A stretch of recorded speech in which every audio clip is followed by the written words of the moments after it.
Vamos lá, então.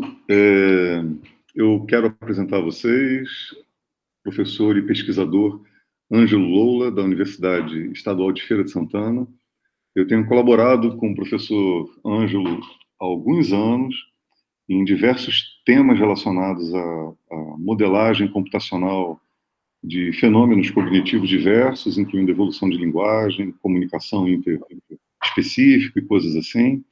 Eu convidei o Ângelo para falar hoje para a gente sobre algo que sobre o qual ele é um protagonista na Universidade Estadual de Feira de Santana e que está relacionado à transferência de tecnologia e empreendedorismo no cenário da Universidade Pública Brasileira. Mas antes disso, antes de nós começarmos a falar sobre isso, Ângelo, eu queria pedir para você se apresentar um pouco melhor. Claro. Obrigado, João. Obrigado pelo convite para poder participar e contribuir um pouco. Como o João comentou, eu faço parte aqui na universidade do Núcleo de Inovação Tecnológica, que é uma instância que foi criada por uma demanda, inclusive por uma lei federal, que todas as instituições de ensino e de pesquisa que tivessem essa estrutura criada para fazer a gestão da propriedade intelectual, né, e a gestão, obviamente, da política de inovação. Aqui no Núcleo eu faço parte da coordenação de transferência de tecnologia e tenho atuado também, né, coordenando o projeto de educação empreendedora aqui da universidade, né. Sou engenheiro, eletricista de formação, né, mestre e doutor em engenharia de computação, e tenho me dedicado de forma mais recente, aí talvez desde 2011, à temática também de inovação tecnológica e empreendedorismo. Sobre o cenário de empreendedorismo aqui no Brasil, né. Como é que está a taxa de empreendedorismo, né, e como é que o nosso país se compara? Já que vamos falar sobre empreendedorismo na universidade, o contexto da universidade, vamos primeiro falar do contexto Brasil, né. Em uma pesquisa feita pela Global Entrepreneurship Monitor, né, que é um organismo internacional, aqui no Brasil faz uma parceria com o Sebrae, né, a Federal do Paraná, e com o IBQD, ele aponta, né, que o número de pessoas, né, de indivíduos envolvidos em atividades empreendedoras, ou seja, os empreendedores, a estimativa é que isso esteja em torno de 51 milhões de pessoas aqui no Brasil, que é um número muito grande, né? Desses 51 milhões, né, boa parte aí está em empreendimentos nascentes, novos empreendimentos iniciais, né, e empreendimentos já estabelecidos, que já tem algum tempo que estão no mercado, né, isso chega então em torno de metade. Então, obviamente, aqui no Brasil temos não só empresas e empreendedores que já estão há algum tempo, com novos empreendedores também acontecendo, né, e esse empreendedorismo também nesse estágio mais inicial. E isso tem se comportado ao longo do tempo, né, de forma relativamente crescente, né, ao longo dos anos. Existe uma tendência no Brasil de um domínio desse tipo de ocupação para as pessoas. Se a gente for analisar, e aí talvez de forma mais surpreendente, é que a taxa de empreendedorismo inicial, né, então aquelas empresas que estão naquele estágio inicial, o percentual aqui no Brasil em relação à Europa, né, e aí particularmente trazendo o contexto da América Latina, a América Latina tem uma taxa de empreendedorismo maior do que o dobro da Europa. Isso pode parecer um número relativamente estranho para muitos, imaginar que o Brasil é um país mais empreendedor nesse sentido, baseado nesse indicador, do que uma Alemanha, por exemplo, né? Então, se a gente trouxer aqui, por exemplo, o contexto, né, de números do Brasil comparado com outros países aí ao redor do mundo, seja Estados Unidos, Alemanha, a gente vai notar que a parcela da população, né, que vem se ocupando com atividades empreendedoras no Brasil está em torno aí de 20% da população. Se a gente observar os números dos Estados Unidos e da Alemanha, essas taxas são inferiores, né, sendo que a Alemanha ainda é menor também do que os Estados Unidos, né? Mas o que explica isso, né, de grande parte? Vou falar um pouco mais sobre isso também, sobre o fato de que no Brasil, qual é o perfil do nosso empreendedor, né? E talvez isso ajude a esclarecer um pouco, né, dessa diferença que é apontada aqui na comparação Brasil com outros países. A primeira coisa importante para a gente destacar é qual é a motivação que gerou esse tipo de empreendimento, esse negócio. Aqui a gente tem uma divisão entre empreendedores por necessidade e por oportunidade. Por necessidade, o sujeito está empreendendo porque precisa gerar renda para si. E essa é a motivação, né, principal dele, e ele não necessariamente viu uma oportunidade de gerar um negócio. Já quem está empreendendo por oportunidade é porque identificou que existia uma demanda e propôs um negócio pensando em atingir essa demanda, que é, obviamente, o que seria mais importante para o empreendimento ser sucesso, né? Obviamente não é ele simplesmente ter a necessidade de renda, mas principalmente porque existe uma oportunidade de fato de ele conseguir gerar essa renda. Porque, senão, esse negócio pode estar fadado simplesmente a falir após poucos anos, né? E a taxa de mortalidade de novos negócios aqui no Brasil é relativamente alta.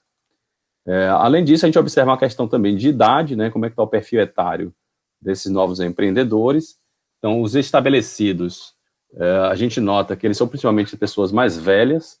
Então, à medida que, obviamente, passa o tempo, essa pessoa empreendeu numa fase inicial da sua vida e mantém esse perfil empreendedor ao longo da vida. E é dominado, né, percentualmente, os empreendimentos mais estabelecidos, né, com mais tempo no mercado, né, por pessoas aí acima de 45 anos. Se a gente olhar, por outro lado, em números totais, né, a gente vai notar que, em números totais, obviamente, os jovens ocupam, né, uma posição de maior destaque, simplesmente porque também eles são a maior parte da população. E lembrando também que muita parte desses jovens estão em estágio inicial. Em termos de escolaridade, e aí começa a chamar a atenção um pouco aqui sobre a diferenciação que a gente tem quando a gente fala de escolaridade dos nossos empreendedores aqui no Brasil, né? Então, o empreendedor aqui no Brasil tem uma escolaridade, né, relativamente mais baixa, então, boa parte deles, obviamente, não vai ter ensino superior, né? E se a gente olhar em termos absolutos, né, esse percentual de empreendedores que tem ensino superior é em torno aí de 2,4%, ou desculpe, 2,4 milhões de pessoas. E isso significa, então, que, na verdade, está à frente de boa parte dos empreendimentos aqui no Brasil, dos novos negócios, dos negócios já estabelecidos, são pessoas com menor grau de escolaridade. Em que isso impacta, né? Impacta que, normalmente, os negócios mais inovadores, que é um outro tópico que a gente vai conversar também, são tipicamente os negócios que estão associados com pessoas com maior grau de instrução, né? E a capacidade de renda desse negócio, o quanto esse negócio consegue crescer, está associado também com o grau de escolaridade desse indivíduo. Em termos de renda, também, boa parte desses empreendimentos geram uma renda relativamente baixa para o empreendedor, ou seja, não são negócios, né, bilionários ou milionários, na verdade são pequenos negócios, micronegócios, ou até que a gente chama de empreendedores individuais, que ele está só se empregando, né, nesse negócio. Então, a capacidade de renda também é baixa. Então, obviamente, por tudo isso, vai somando um pouco, mostrando um pouco da realidade brasileira. Temos muitos empreendedores em termos absolutos? Temos. Mas empreendedores, tipicamente, são empresas, esses empreendimentos são empresas de baixo rendimento e que, normalmente, também não oferecem muito em termos de oportunidade de inovação, que é um item também que a gente traz aqui a esse respeito, né? Então, desses empreendimentos brasileiros, quais são aqueles que já tem um produto novo, né, que seja novo para alguns ou para todos, né, é um percentual relativamente baixo, né, e o que se faz aqui no Brasil, na verdade, são muitos negócios que oferecem mais do mesmo, né. Em número de empregados, a gente vê a situação parecida com o que eu comentei anteriormente, né, é assustador quando a gente olha ali, né, empresas que não têm nenhum empregado, não, ou seja, 80%, né, mais de 80%, não emprega ninguém, a não ser o próprio empreendedor, né. Então, obviamente, é isso que a gente está falando. Por outro lado, né, isso continua sendo um grande sonho brasileiro, né, que aponta que é um dos principais sonhos do brasileiro, ainda é ter seu próprio negócio, né, depois de comprar sua casa própria, depois de viajar pelo Brasil e comprar um automóvel, né, ter seu próprio negócio, que está bem à frente, inclusive, do que fazer uma carreira numa empresa, né. Então, esse ainda é um sonho maior para o brasileiro, né, do que buscar uma carreira tradicional. Obviamente, eu já preciso também dizer para vocês que, tipicamente, esse sonho vai diminuindo à medida que o grau de escolaridade aumenta, né? Quanto mais a pessoa estuda, parece que menos ela sonha em empreender, né? E isso é alguma coisa que a gente precisa também avaliar aqui no Brasil. Então, o cenário brasileiro aponta um empreendedorismo muito alto, mas que precisa melhorar em termos de escolaridade, em termos de oportunidade de geração de renda e geração de emprego.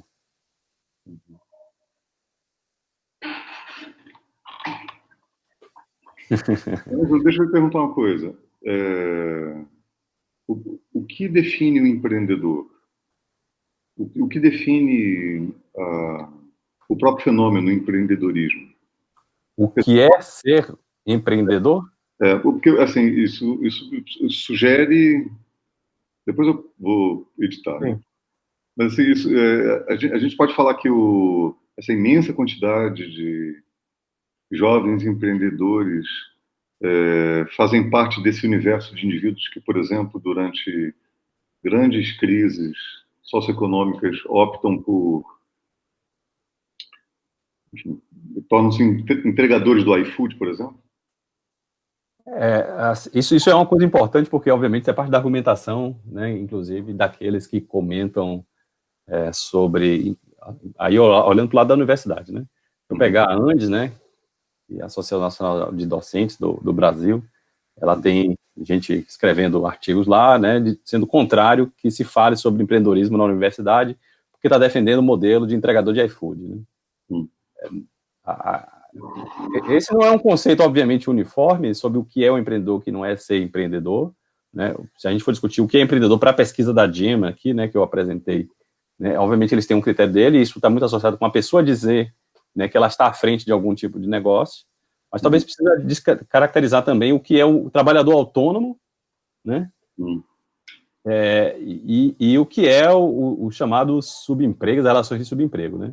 Minha visão, obviamente, que entregador de iFood, né, ele está muito mais parecido com um trabalhador autônomo, né, e sem seguridade social do que com um empreendedor, porque no sentido de que ele não está propondo negócio nenhum, né, ele não está à frente do negócio, talvez se aproxime mais, talvez assim, e se o cara que tem uma barraca de cachorro-quente, né, um carrinho de cachorro-quente para vender numa praça aí qualquer no Rio de Janeiro, ele provavelmente vai se declarar empreendedor, assim, eu sou dono do meu negócio, né, assim, eu não estou me propondo a ser um trabalhador simplesmente autônomo, eu tenho meu negócio é vender cachorro-quente, né, ponto, eu tenho meus clientes, propriamente dito, e eu, né, me encaro, né, dessa forma, né. Eu posso, inclusive, estar desenvolvendo tecnologias culinárias originais com relação a temperos especiais, etc. Isso, muitas vezes, é a razão pela qual uma barraca de cachorro-quente torna-se um grande destaque num determinado bairro, por exemplo. Sim, sim, sim. Mas, assim como você comentou, né, você trouxe à tona uma vinculação entre eu preciso fazer um tempero diferente para eu crescer, porque se eu fizer o tempero que todo mundo faz, um tempero medíocre, provavelmente eu não vou crescer. E aí traz em tona o tema de inovação, né? Assim, o cara tem que fazer uma coisa diferente, o produto tem que ter alguma coisa nova, né? Tem que ter um diferencial claro. Porque senão, assim, como é que o cara cresce fazendo pior do que os outros já fizeram ou igual que todo mundo está fazendo?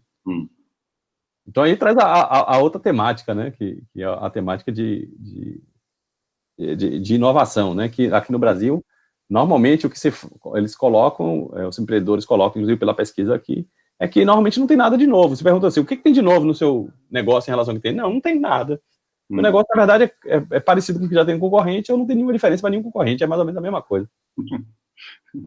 Ângelo, eu sei que você tem atuado há muitos anos nessa região, que é a região de transferência,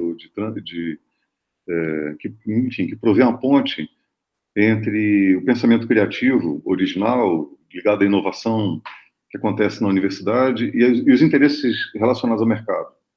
O consumo de dispositivos computacionais e coisas assim fazem parte do seu alvo de atuação. Você pode falar se há particularidades? Na verdade, eu queria estender essa pergunta em diversas direções. Assim, como isso é feito, em termos, assim, como é que a universidade atua e como você atua, e se isso que acontece no Brasil tem particularidades muito idiosincráticas, muito próprias?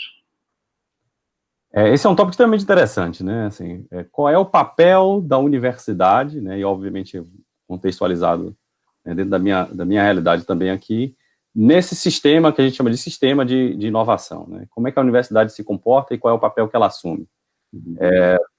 Existe uma visão, né, de que a universidade ela tem múltiplos papéis. Talvez o primeiro papel de todos eles é aquele papel talvez mais típico, que as pessoas entendam mais rapidamente, que é entender que a universidade é um lugar de formação de pessoas qualificadas.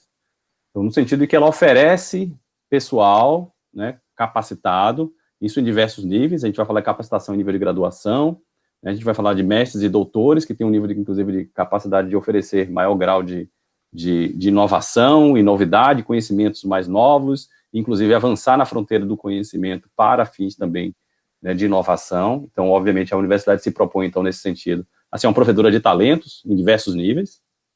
A universidade também pode ser uma proponente de transferência de tecnologia para o sistema produtivo. Então, imagina, por exemplo, que uma determinada nova substância é descoberta no contexto da universidade, que tem certas propriedades, por exemplo, antimicrobianas, e a partir disso a universidade se apropria desse conhecimento e pode, por exemplo, ter obter uma patente relacionada a isso. Ela pode fazer, por exemplo, um licenciamento, né, dessa patente para o mercado produtivo. A universidade pode fazer transferência de know-how diretamente também para o mercado produtivo. Então, um conhecimento, como, por exemplo, a área de inteligência artificial, que agora está tendo uma grande atenção, que é um conhecimento de certo domínio ainda relativamente acadêmico, não temos formações específicas nesse sentido. Algumas pessoas que passam pela área de computação dominam um tanto disso, mas não dominam com profundidade suficiente. A universidade pode fazer transferência de know-how e auxiliar as equipes, prover capacitações para as equipes da empresa, para que eles se apropriem desse conhecimento. Pode acontecer também relacionamentos diretos, por exemplo, através de consultorias, né, onde o pesquisador universitário ele presta uma consultoria para o mercado produtivo e, a partir disso, ajuda a desenvolver em conjunto com a empresa, né, uma determinada tecnologia ou gerar um diagnóstico para poder determinar qual é a demanda que pode ir. Então, a universidade assume alguns papéis diferentes, principalmente pela universidade ser um centro de conhecimento e de produção de conhecimento, né? Então, a gente forma, né, pessoas aqui, né, através do conhecimento, e nós também geramos conhecimento que podem ser úteis lá para fora. Mas, obviamente, esse não é o papel único da universidade, mas pode ser um papel da universidade. Deixa eu lhe perguntar algo. Há alguns anos atrás, surgiu uma conversa que parecia para uma determinado segmento do acadêmico, talvez mais conservador, há 2 ou 3 anos atrás, e que estava relacionado a certa acusação que se fazia ao fato de que o empreendedorismo na universidade, uma certa atmosfera associada ao empreendedorismo na universidade, poderia acabar criando uma espécie de superdependência do pensamento acadêmico universitário puro das necessidades do mercado. Boa parte dessas acusações acabaram dominando a conversa em torno de alguns exemplos que aconteciam na Holanda, especialmente, de que havia uma espécie de hipertrofia do pensamento ou da atmosfera empreendedora, consumindo departamentos que, enfim, a partir de um determinado momento de sua existência, não faziam mais do que olhar para o mercado, para aquilo que o mercado tinha interesse em consumir, etc. Como é que você vê essa possível tensão entre as necessidades mais imediatas estabelecidas pelo mercado que quer consumir certos dispositivos e certa independência ou autonomia intelectual, criativa, que muias vezes não está nem aí para aquilo que o produsumo, né, que é a produção versus consumo, ou mais o consumo, exige em todo o tempo do pesquisador, do engenheiro, enfim, do criador. Essa sua colocação talvez seja uma das perguntas mais polêmicas na atualidade, né? E eu acho que, assim, agora eu vou colocar, obviamente, um pouco da minha visão, a gente vai entrar, obviamente, numa discussão que envolve questões de opinião, questões sociológicas, questões econômicas, questões, talvez até epistemológicas, né, envolvidas com esse contexto todo, mas minha visão é, primeiro de tudo, que a universidade tem que ser um lugar de pluralidade, né? E negar a pluralidade para a universidade é a mesma coisa que negar a sua própria essência.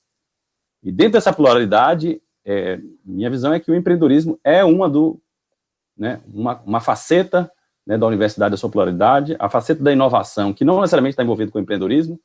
É possível um pesquisador se associar com um viés, né, de inovação, mas não necessariamente se associar com viés de ser empreendedor, ou tocar no assunto, ou formar empreendedores. Então, eles têm um lugar para isso. Mas eu concordo, obviamente, com a argumentação, se é o momento que a universidade se volte só para isso, ou que o foco dela seja isso. Porque isso, por exemplo, pela falta, por exemplo, de recursos de financiamento para a universidade se manter, ou ela faz isso, ela não sobrevive. Se isso virar um critério de sobrevivência para a universidade, no sentido de se ela não fizer isso, ela vai morrer, porque ela não vai ser estrangulada do ponto de vista orçamentário, porque não vai ter recurso suficiente, obviamente isso vai gerar uma tendência, obviamente, da universidade se voltar exclusivamente para isso, já que isso é a fonte de sobrevivência dela, né? Então, se aquilo que eu preciso para sobreviver está ali, então quanto mais eu for para aquele caminho, mais eu vou conseguir, né, manter esse sobrevivência e conseguir crescer. Então, gerar essa dependência de uma fonte exclusiva, obviamente, nunca deveria ser adequado.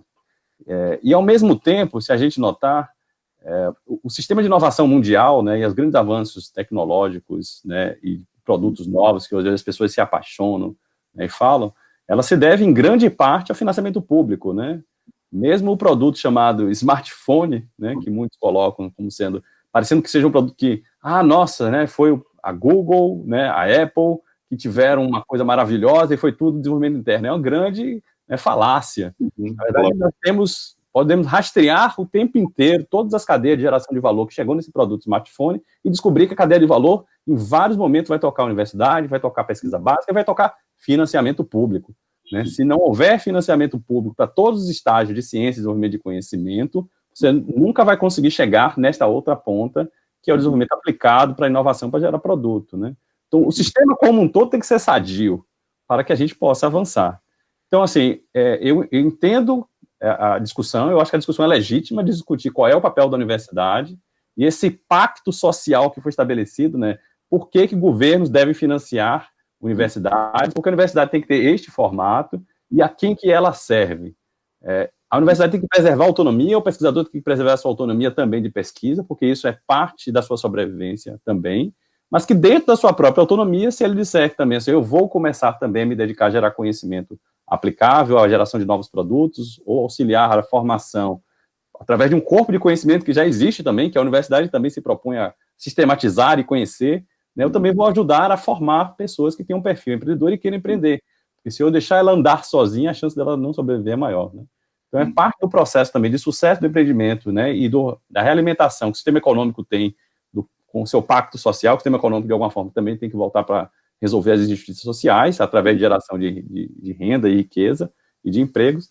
Então, a gente precisa participar desse impacto. Né? A universidade, ela não é um agente social completamente descolado do contexto, mas ela faz parte do contexto social e tem que conviver com o contexto social, mas deve manter sua pluralidade de todos os lados. Pesquisa básica versus aplicada, que é um modelo antigão, assim, de fato, quando Vannevar Bush entregou para Roosevelt, no final da Segunda Guerra, o primeiro documento, assim, Science, The Last Frontier, o modelo dele era uma seta para cá e uma seta para lá. A seta para cá dizia, olha, até aqui é básico. Ou daqui até aqui é básico. A seta para lá dizia, olha, daqui para lá é aplicado. Então a gente divide, as fundações vão estar divididas entre essas duas tendências. Uma defende, então a Enel defende não sei o quê, a outra defende aquilo, não sei o quê. Uma defende tal coisa, a outra defende tal coisa, porque precisa de alguém defendendo o músico de vanguarda e o matemático puro. Esse cara precisa ser defendido, porque como se não houvesse, como se esse espaço não fosse n-dimensional, com 1000 relações de dependência entre o que ele chama de aplicado e puro. E aí o melhor de todos os exemplos é Pasteur, né? Quer dizer, o melhor de todos mesmo, assim, é Pasteur. É onde a pesquisa pura encontra com aplicada, você resolve o problema do vinagre e do vinho, muda a economia da França e você descobre em microbiologia a razão pela qual aquele fermenta assim o assado. Aí ele está no meio do entroncamento, assim, você não sabe dizer se ele é puro ou aplicado, você não sabe dizer se ele é mais puro que aplicado, mais aplicado que puro. Assim, eu acho que toda tentativa, normalmente, de compartimentar, né, essas coisas, eu acho que é mais por uma questão, talvez, de modelo, do que necessariamente corresponder que a realidade se comporta daquela forma, né? Claro. Então, os modelos são simplificações, porque se a gente não fosse tentar compartimentar, né, e aquele quadrante lá de Pasteur, né, é uma forma de compartimentar, mas não quer dizer que as coisas têm que encaixar necessariamente em relações mutuamente exclusivas, né? Ou está aqui ou está ali, não pode estar em todos os lugares ao mesmo tempo. Né? E não pode ficar circulando, dando voltas daquele quadrante lá, né? Isso também não é verdade. Assim, eu acho que também isso acontece, de certa forma, porque não se entende bem ainda como é que acontece o próprio processo de geração de conhecimento, né? Que não é linear. E não é teleológico, no sentido que a pessoa começa o processo científico sabendo onde é que vai chegar, né? E ele dá voltas, e eventualmente pode começar com a pesquisa com a intenção aplicada e acabar na básica, né, na pura. E ele pode ficar pulando de um lado para o outro, né, o tempo inteiro, né, faz um pouquinho disso, um pouco daquilo, volta para aquilo, abandona, volta. Então as coisas não são lineares, não são bonitinhas, e não tem receitinha. A gente tende a pensar que são, inclusive assim, na forma sempre de expansões que acontecem sempre em uma determinada direção, como se não houvesse recuos e buracos, como se a perna não fosse quebrada do cara e ele fosse obrigado a voltar a engatinhar para depois voltar a correr, enfim. E além disso, é muito mais fácil você falar do passado, né? Claro. Do ponto de vista de quem está fazendo história da ciência, a história da tecnologia, falar do passado é muito fácil. Agora alguém quer fazer né, falar de fazer uma análise prescritiva, eu olho para o projeto de pesquisa hoje, eu digo o que vai acontecer com ele. Pode crer. Isso não vai acontecer, sinto muito, não vai acontecer. Bola de cristal não vai funcionar bem. Não, depois que passar, o projeto chegar no final, não sei quanto, aí você pode olhar para trás e dizer tudo o que aconteceu nele. Mas hoje, falar sobre o futuro não faz o menor sentido. Mas um pouco mais associado à sua pesquisa mais particular, há muitos anos nós temos trabalhado colaborativamente e temos abordado questões que são questões altamente, enfim, aparentemente não há nenhuma, ou pelo menos imediatamente, parece não haver nenhuma consequência tecnológica em termos de desenvolvimento de dispositivos para consumo ou para uso no mercado. São questões que estão relacionadas à modelagem computacional de processos de evolução de comunicação e linguagem em criaturas virtuais ou incorporadas, utilizando um frame teórico que é de um filósofo da matemática, um filósofo da lógica, que é o Charles Sanders Peirce, um dos fundadores do pragmatismo, que é uma importante doutrina filosófica no final do século XIX e tal. A minha pergunta é assim, porque está relacionada a essa questão. Quer dizer, essa aparente dicotomia entre a pesquisa fundamental, ou a pesquisa básica, por exemplo, num ambiente de teste, modelagem, de suposições ou hipóteses que foram elaboradas num ambiente muito especulativo de filosofia da mente, e a pesquisa aplicada, por exemplo, desenvolvimento de dispositivos artificiais, robôs e criaturas artificiais que apresentem certos graus ou gradientes de autonomia em termos de aprendizagem de novos vocabulários e uma nova dinâmica em termos de comunicação interespecífica entre robôs. A minha pergunta para você está relacionada a essa porque nós estamos trabalhando numa área há muitos anos, pelo menos no nosso trabalho, eu com você, em colaboração, que está relacionada a... Esse trabalho está relacionado ao desenvolvimento de coisas muito abstratas, sem imediato impacto. Mas eu sei que você tem muita atenção, ou dá muita atenção a justamente essa transferência ou transição de certas descobertas desenvolvidas nesse ambiente, um ambiente de pesquisa fundamental, para um ambiente tecnológico, de aplicação de dispositivos tecnológicos. Eu queria saber como é que você lida, na sua pesquisa mais particular, né, na sua própria pesquisa, com essa tensão entre esses dois grandes domínios, ou duas grandes tendências. Eu acho que é interessante sua provocação, porque inclusive na minha própria tese de doutorado, né, obviamente foi feita numa escola de engenharia, e falar em tecnologia faz parte do discurso, né? Uhum.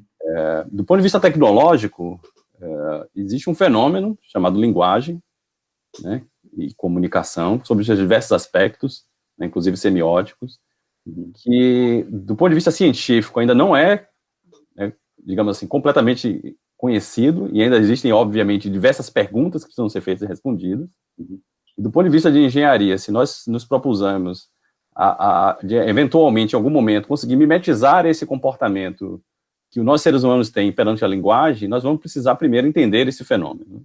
Então, uma preocupação, obviamente, de quem faz, eventualmente, modelagem, e pode ser, a modelagem computacional ser uma das formas de fazer modelagem, existem outras formas de se propor modelos, mas a modelo computacional é uma das formas, é de ajudar a entender melhor o fenômeno para que, eventualmente, possamos, mimetizar isso em dispositivos, né?